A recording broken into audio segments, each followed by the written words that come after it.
Bonjour, je suis Shmuel Haggai de Challenge SH.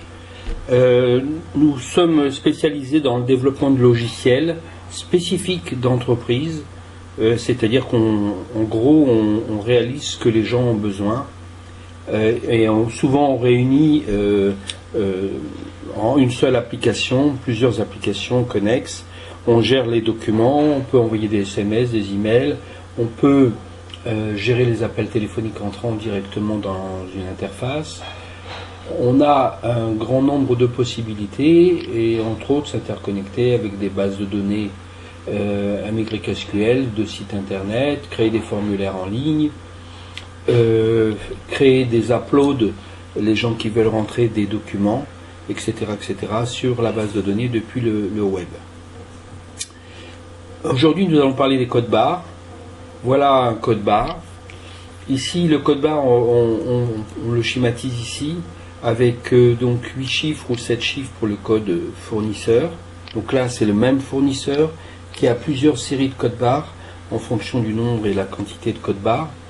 En sachant que pour celui-ci, c'est 4 chiffres de code article, c'est-à-dire 9999 articles maximum.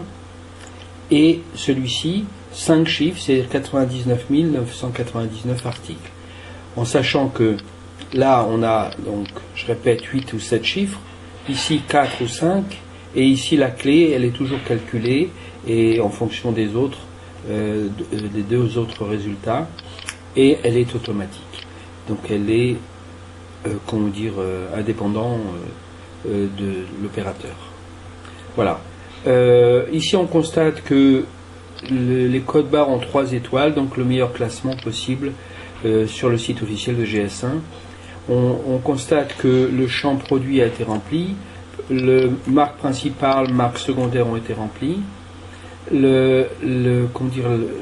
l'image n'a pas été déposée, donc elle n'est pas renseignée, mais elle pourrait. La description, l'URL du lien qui affiche l'image, la référence du fabricant, et ici le code interne ou SKU ou code de l'entreprise qui vend le produit. Ensuite, on a créé un petit logiciel qu'on peut obtenir directement avec cette appellation-là. On obtient directement avec cette appellation-là la possibilité de pouvoir se connecter sur le logiciel qu'on a appelé Alain, puisque c'est Alain qui est l'instigateur. Donc lorsqu'on tape cette URL, on obtient directement une demande de login et de mot de passe et on se connecte. Comme je le fais ici, de la même manière, là je suis avec un logiciel embarqué dans mon ordinateur, mais je pourrais être sur le web comme je vous ai montré précédemment.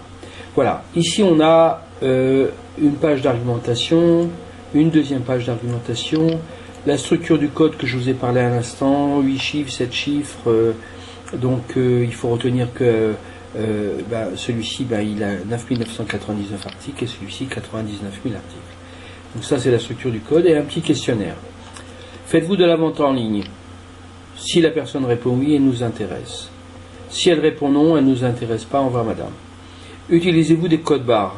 Si elle répond oui, elle nous intéresse. Vos codes barres sont-ils internes? Interne, sous-entendu interne à l'entreprise. Si elle dit oui, elle nous intéresse. Sont-ils les codes barres sur le site officiel de GS1? Si elle dit non, elle nous intéresse. Si elle dit oui, elle nous intéresse. Avez-vous un compte GS1? La personne peut savoir ou ne pas savoir. Si elle dit oui, elle nous intéresse. Vous reste-t-il les codes barres disponibles? Si elle ne sait pas, on le saura pour elle. On va imprimer un récapitulatif des codes barres qui ont été saisis à la main. Alors maintenant, comment faire une recherche? C'est très simple. On fait la recherche ici dans l'onglet Rechercher. Par exemple, la lettre D.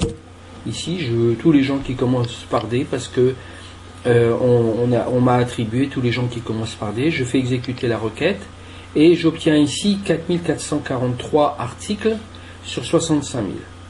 Donc entreprise potentielle. Et donc là, je peux commencer mon travail, tous commençant par un D. Je peux appeler directement les gens. Ensuite, je vais indiquer pour chaque personne que j'ai appelée que c'est moi, Shmuel Haggai, qui a appelé la personne, et éventuellement que la personne est intéressée, elle demande une documentation, etc., etc. J'oublie pas de noter la date de l'appel d'aujourd'hui, et si la personne me dit de la rappeler la semaine prochaine, voilà, je vais la rappeler le 3. Et je peux en plus rajouter un commentaire. Donc, cette personne m'est attribuée. Maintenant, si je veux aller un peu plus loin dans ma recherche, je peux continuer. Soit je fais afficher tout et je fais une recherche totale, soit je fais une recherche parmi les 4443 enregistrements déjà présents. Je commence ma recherche. J'avais demandé le D, je redemande le D, et je demande le E pour m'occuper uniquement des E ou des A. On va demander les A, par exemple, pour commencer, D, A. Et après, je ferai D, B, etc. C'est beaucoup plus facile. Là, on en a 358 à faire. C'est beaucoup moins fastidieux que de faire 4400. Là, on se fixe un objectif, par exemple, pour une journée de travail. 358 appels. Donc, la lettre D, on l'a ici. Et la lettre A, on l'a ici. Et ensuite, il suffit de refaire afficher tout, rechercher, lettre D et la lettre B pour la deuxième lettre du prénom. Et je recommence, et là j'ai tous les B, Bruno, Bruno, Bruno, voilà, et je continue mon travail. Voilà, j'espère que cette vidéo vous a été utile et qu'elle permettra donc de pouvoir travailler facilement. Je suis à votre disposition pour tout renseignement complémentaire. Merci.